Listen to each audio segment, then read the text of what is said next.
আজ তোমাদের শেয়ার করব চিকেন ডাক বাংলোর রেসিপি। তার জন্য একটা স্পেশাল মশলা আমি বানিয়ে নিচ্ছি।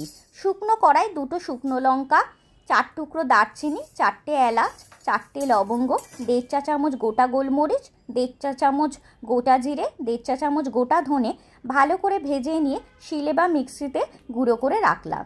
এদিকে লোক সংখ্যা অনুযায়ী পরিমাণ মতো ডিম আলু সেদ্ধ করে রাখলাম একটু নুন দিয়ে। আমি এখানে 1 কেজি চিকেন নিয়েছি।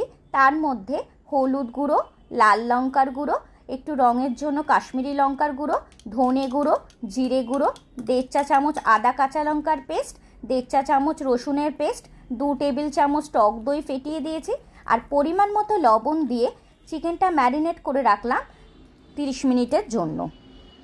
এবার কড়ায় বেশ খানিকটা পরিমাণে সরষের তেল গরম করে নিয়ে ডিমটা নুন হলুদ দিয়ে লাল লাল করে ভেজে তুলে রাখলাম।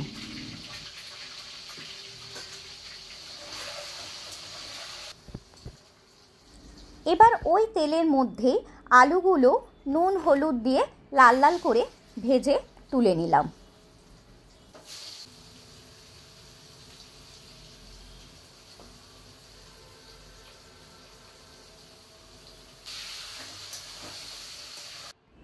এবার ওই তেলের মধ্যে সামান্য একটু চিনি দিলাম রঙের জন্য, তারপরে 2টো তেজপাতা দিয়ে 5টা মিডিয়াম সাইজের পেঁয়াজ ঝিরিঝিরি করে কেটে নিয়েছিলাম সেটা দিলাম আর সঙ্গে একটু নুন দিলাম।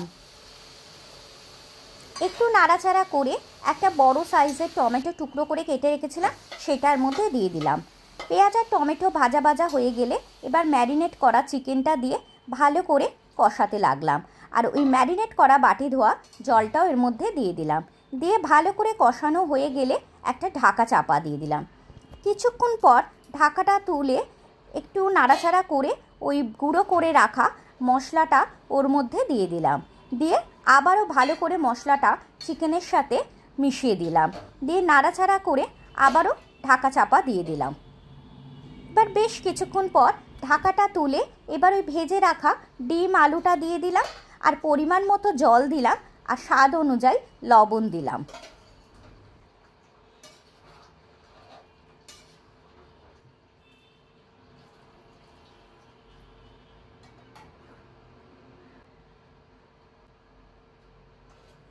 এবার আবারও কিছুক্ষণ ঢাকা চাপা দিয়ে দিলাম।